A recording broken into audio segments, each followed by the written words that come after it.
Live from Darth Easy Studios in Eddyville, Kentucky. It's time for another episode of Darth Easy's TV Recap. Tonight, we're breaking down two things. Ahsoka makes her live-action debut. Does Rosario Dawson's character match the character that we fell in love with on the original Clone Wars movie? And Michael gets a little help from Spock, reconnects with her brother in a little way by reconnecting with the Vulcan people. All that and more on this week's episode of Darth Easy's TV Recap. Now your host, Darth Easy. Hello, Easy Nation. Welcome to another episode of Darth Easy's TV Recap.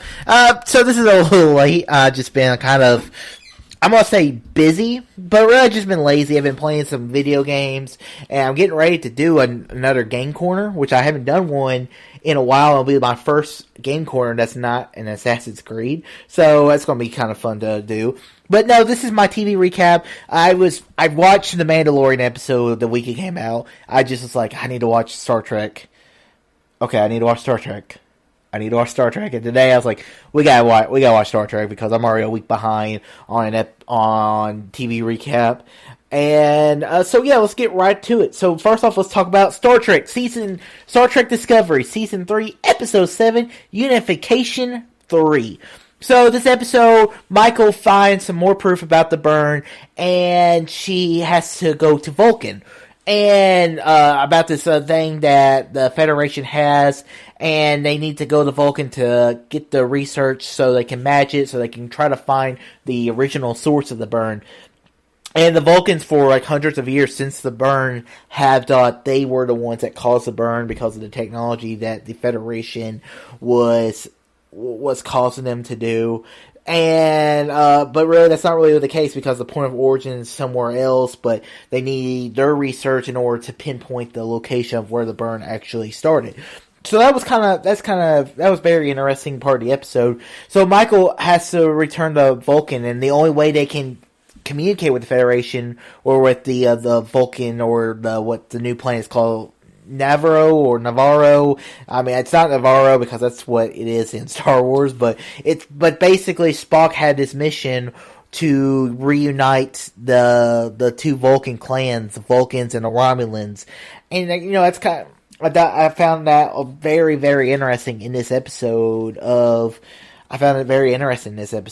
Discovery. And Michael, she's very unsure. She doesn't know she wants to be with the Federation anymore. She doesn't know she feels their ideals and everything. And so it was a good episode for her to figure out who she was. And does she need to be with the Federation? Maybe she needs to go on her own. And I liked what the episode did for her character. Also, I really enjoyed the moments with Saru basically trying to be a diplomat. And it looks like there's some kind of romance. Maybe not everything has to have a romance to it, but I felt like there was a little spark between the president and Saru. I thought that was a very cool little moment, and I loved the debate. I mean, I always love a good, it was a quorum, but it was basically a Vulcan quorum where logic is supposed to come through. All it is knowledge means knowledge, and does this knowledge need to be seeked out? And yeah, I mean, I thought this episode was very good. It was cool to see the clip of Leonard Nimoy. I don't know if that was from Star Trek, Next Generation, because there was a mention of Admiral Jean-Luc Picard, and I thought that was a cool little moment. So overall, guys, this was a very good episode of Star Trek Discovery. Really liked this episode. Probably one of my favorite episodes of the season so far. And that's crazy because I guess I just love the debates and all that stuff. I just think the show did a good job of capturing the Vulcans, and I thought they did a good job on the Romulans too. Alright, let's move on to the episode of the week, and that is The Mandalorian, Season 2, Episode 5, The Jedi.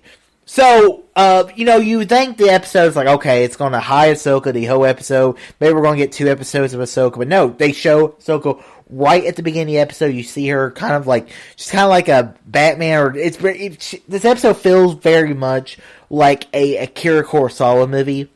And like when she's taking out these when she's taking out these troops and she's using the fours and all that, it was cool to see. Like it felt like right from Rebels, with the lightsabers being white and the hilts of the lightsaber looked the exact same as they did in the last in Rebels. So that was a very cool moment.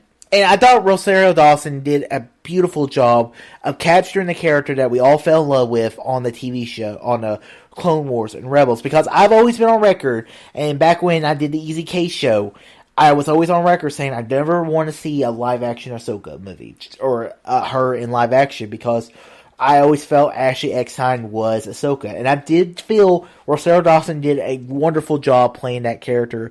And I really felt, though it's the same person, it's the same character, it's just from animation to live action. So I thought they did a good job and everything. And, you know, like I said, this episode felt like a Kira Kurosawa. Like that moment, it felt like Yojimbo, which is my favorite Kurosawa film.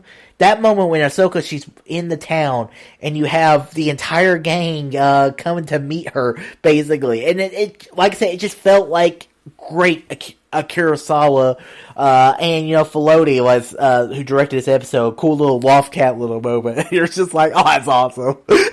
and, you know, most people are just like, this is just a cool episode. But I just tell people, like, you have to watch it to just...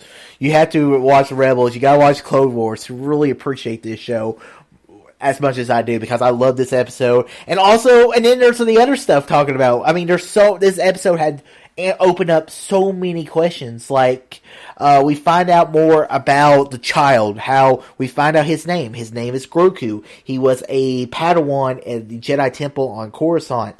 He had many masters. I love how they use the music. You hear the Ahsoka theme that was made by Kevin Kiner in Clone Wars and Rebels. So great callback there. But then, like, whenever Ahsoka mentions whenever she mentions Master Yoda, you hear the hint, you hear the little tip of the Yoda theme. I thought that was a great moment as well.